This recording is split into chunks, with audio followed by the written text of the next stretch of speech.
Hello everyone, welcome back to 70s and 80s talk.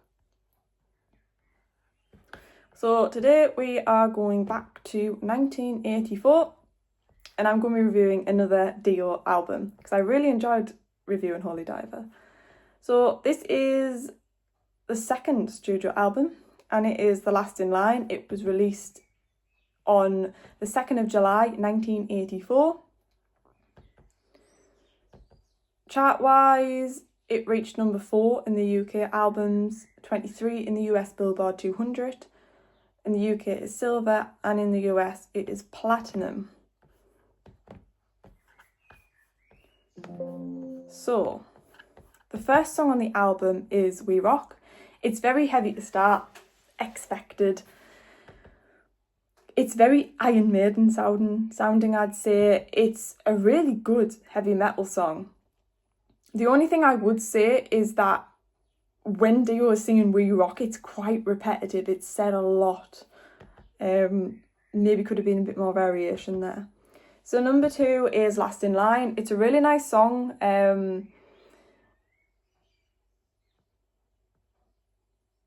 one thing I would say about Dio is, yes, he's a heavy metal singer, but he actually has a really nice sort of melodic voice as well.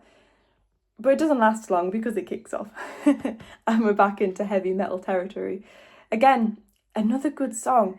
I haven't got really anything bad to say or anything like that. Number 3 is Breathless. The beginning is a bit strange because I was listening through headphones and I could just hear breathing and I was like, oh, okay. But appropriate for what the song's called. I mean, would it have been any different without it? Probably not.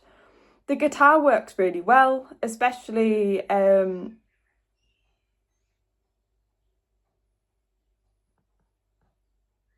after Dio sings Breathless. And I just think that bit works really well in particular. Again, another song that I would listen to again. Number 4, I Speed at Night. The start of it sounds quite like a Meatloaf song with that sort of guitar sounding a bit like a motorbike. That's where I'm getting that from. But then it's interesting that it then sounds like Iron Maiden because the song changes, the guitar changes. Sort of like Aces High, I was thinking. It's got a really good riff to it. The riff flows really well, and then we have that solo as well in there, which is really good. It's really heavy and it just keeps coming. The end is really interesting. It's like something out of a space film or something. I don't know, but it's interesting. Number 5 is One Night in the City. The guitar is brilliant. That's in the beginning. The bass is really adds to the song without doubt, and just even the beginning, it just adds to it so much. It's such a strong song, I think, and then it quickens in pace. We have those keys in there. I think they're keys, or maybe like a xylophone possibly, and it just creates such a brilliant sound. It does. Lyrically really good as well. The solo works really well again, and it's all just perfectly matched, I'd say. The next song is Evil Eyes. Quite a fast-paced song. The solos, the guitar solos in this album are just something else, I must admit. Really good song. The next one is Mystery.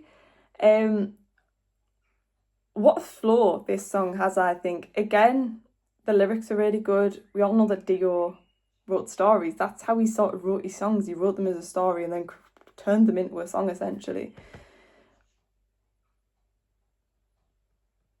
And the way he sings, it's so unique. He overemphasizes words, not to an over-the-top way at all, but it works.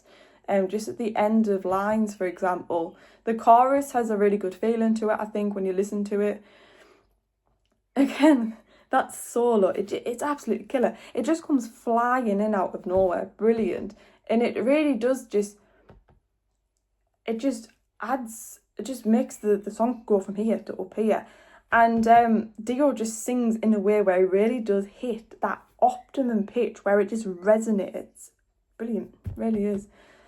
3, Eat Your Heart Out. Dessert of Your Soul, what a line. Again, another good song. And I haven't really, that's all I've wrote for this song, but I have listened to this song more since reviewing this album.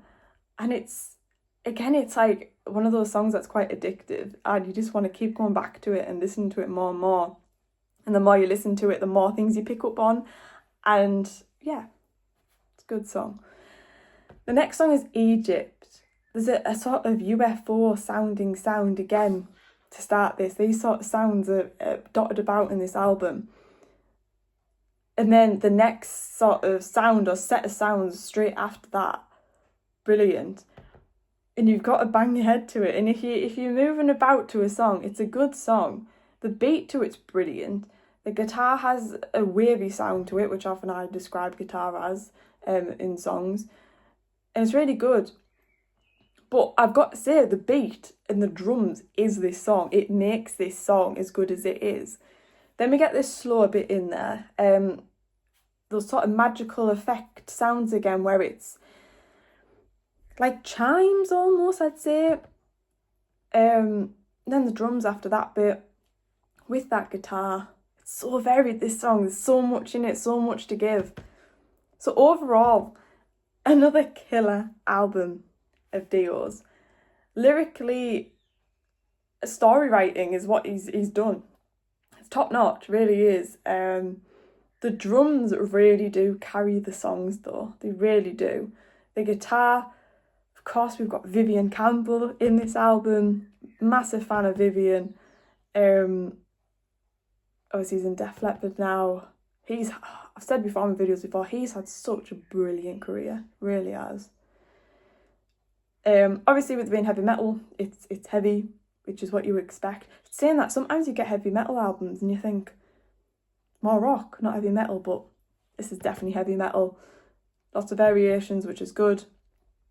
Lots of hidden gems in there, hidden sounds that you don't expect. Especially with those solos, you don't expect them and they come flying around the corner and you're like, whoa. And they're that good as well, it's like, whoa, whoa, whoa. So, yeah. Definitely would like to review more albums of Dio. So, yeah.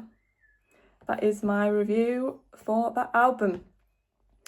So the next review, we're going back to Thin Lizzy, and the album I'm going to be reviewing is Bad Reputation. Thank you for watching, everyone. Take care now. Bye bye.